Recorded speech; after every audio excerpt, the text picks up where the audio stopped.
You want to support Roland Martin Unfiltered? Be sure to join our Bring the Funk fan club. Every dollar that you give to us supports our daily digital show. There's only one daily digital show out here that keeps it black and keep it real as Roland Martin Unfiltered. By going to RolandMartinUnfiltered.com, you can make this possible. All right, y'all. A recent USA Today investigation focused on how seniors who take out reverse mortgages for retirement security are now losing their homes. This is one woman's story. Check this out. Well, we moved in this house. It was 5 children.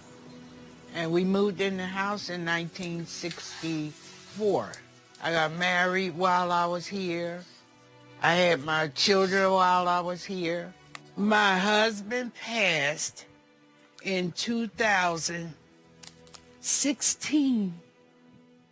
And now, since he passed, they taking the house from me.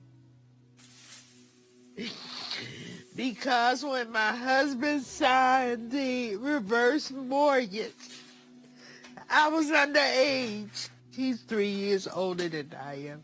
So now they want to take the house from me because my name wasn't on the deed. I tried to prove that was my husband. I'm his wife. A reverse mortgage, folks, is a financial agreement in which a homeowner relinquishes equity in their home in exchange for regular payments, usually to supplement retirement income. Now, the USA Today found that reverse mortgages and foreclosures are 6 times more often in predominantly black neighborhoods than in neighborhoods that are 80% white. Monique, I'm gonna go to you first. This is this is a huge issue because here we dealt with the home foreclosure crisis, where African Americans were getting these subprime loans even when they qualify for prime loans. Now you have these older African Americans, and you're seeing them hit with these commercials. And if y'all think I'm lying, watch the Judge shows. Hear me quickly. Trust me, my dad watch all them shows. If you watch certain shows where they have a high, older, elderly demographic, you're going to see all these commercials. And there's tons of commercials, Monique, about reverse mortgage, supplement your income.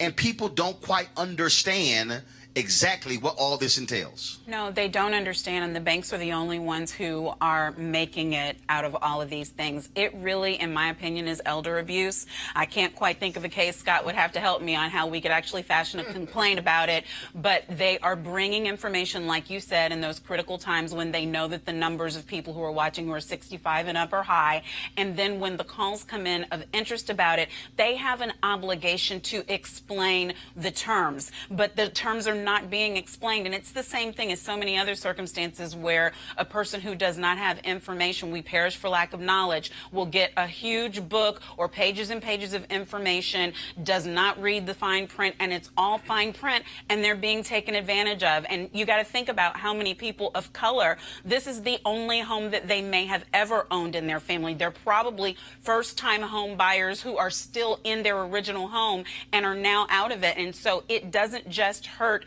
this generation, but it destroys legacy for the next generation. We took a huge hit 12 years ago, and now we're recycling the same type of harm. Scott, they need protection. The reality is these elderly folks need protection. Losing their homes, having to move in with family members, that is a burden on those family members. But what it also means is that when they lose those homes, that's also losing black wealth. Yeah, yes. No doubt about it. I can tell you one legislative solution, Monique, is that every institution or bank that does these reverse mortgages, that you have an ombudsman, you have an advocate for the person on the other side, paid for by the bank, so that the elderly can fully appreciate and understand what they're getting into. I mean, both of us are trained lawyers, and I got to tell you, when you refinance your house, let alone buy a home, if you like really read through every item, every page of that loan, other than the fact of what my interest is, what's my monthly payment, what's my burn rate, and how long is my mortgage. And so it's a real problem. I can tell you, Roland, my father's 85. He's a retired judge, and I got to tell you, he gets calls relentlessly in the morning and afternoon afternoons where he answers the phone, and because he's a retired judge, he asks poignant questions, but they're all pushing reverse mortgages on him, and it's relentless. And he understands what the problems are, and he's never going to do it. But I think about the woman in your video, right? It was probably one of the saddest videos I've ever seen. In her case, her name wasn't on the reverse mortgage. The husband died, and then they took the home, and there's no recourse for her. And so that ombudsman concept, an advocate for the person who's going to be signing those papers, they ought to have a legal obligation to lay out for those individuals, make sure they understand it, and sign off on the documents that they have fully advised them of it in real average person language, if you will. And that's one solution I think would be good. Julian, this is also why there's a Consumer Financial Protection Bureau. And the reality is, under Donald Trump, it has been severely weakened. It has been severely weakened. It has been positioned to where the payday lenders and the banks can do whatever they want. They do not want to protect consumers, and that, to me, is also a travesty. Roland, this is called predatory capitalism on steroids. You see elders being barraged by this notion of you can do better. As Scott talked about his retired judge dad, as Monique has talked about others, we see this. But here's the deal.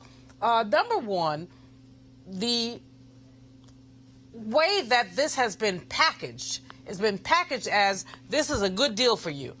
It has not often with celebrities. Yes, on the Alice outside. Trebek and all these other people. Absolutely. And they need to be spanked. They need to be butt spanked. But you see this, number one, in terms of it, the way it's been packaged. Number two, the issue of intergenerational wealth and the way that has been essentially eroded by this. And number three, the notion that people should, after the entirety of the predatory lending scandal of 2008 through 2012, where African American people lost a third of their wealth, a third of our wealth. Got it. You know, I just want to add one thing because good idea. I feel like I'm on Family Feud. Scott, completely agree with you. There's precedent for it because there are many states in the United States right now who will offer paid ombudsmen for other things, whether you're autism advocate, special needs disabilities, things like that. Even though age is not a disability, people who are over a certain age should be in a protected class. So anybody who's listening right now, here's your homework. Get your legislator to advocate because this could be you. It might be your parents or your grandparents right now, but also the Consumer Financial Protection Bureau. Hold on. I got to go to a break. I need y'all to stop over talking. I gotta go to a break. All right, folks, back to our Roland Martin Unfiltered video in just 1 month. All right, folks, they're back. MarijuanaStock.org has another great investment opportunity. If you were lucky enough to invest in their last crowdfunding campaign, you know they raised a lot of money in just a few months investing in legal marijuana farms. Those initial investors now own shares of a publicly traded company. And, of course, they're excited by that. Now they have a new investment opportunity that is as good, if not better, than the last. I'm talking about industrial hemp CBD. For those who don't know, the hemp plant is a cousin to marijuana, of course, and then it has a higher concentration of CBD, which means hemp CBD gives you all of the medical benefits of marijuana without getting you high. Now, until recently, hemp farming was practically illegal in the U.S. and heavily regulated by the DEA. However, that changed with the 2018 Farm Bill, making it legal to grow hemp CBD in the U.S. and creating one of the largest commodities worldwide. They need land to grow all of the plants, and this makes for an incredible investment opportunity. And that's where our good friends at 420 Real Estate come in. Their business model is simple. They buy land that supports hemp CBD grow operations and lease it to licensed, high-paying tenants. That's right, they are hemp CBD landlords, and you can get in on the action. You can invest in this crowdfunding campaign for as little as $200 up to $10,000.